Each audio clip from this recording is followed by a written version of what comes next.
दोस्तों ये quality check करो आप एक बार, ये XR है, इसको हमने कन्वर्ट करा है 17 प्रो की बॉडी में।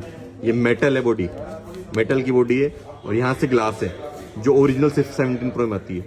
आपको मैं सेटिंग्स में चेक कराता हूँ। आईफोन XR ये दोस्तों, ये देखो iPhone XR, model name iPhone XR।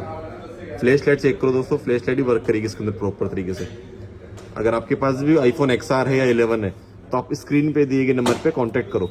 और ये इसकी पुरानी बॉडी थी, ये ऑलरेडी कन्वर्टेड था तो कस्टमर ने 17 प्रो की बॉडी में कन्वर्ट करा लिया।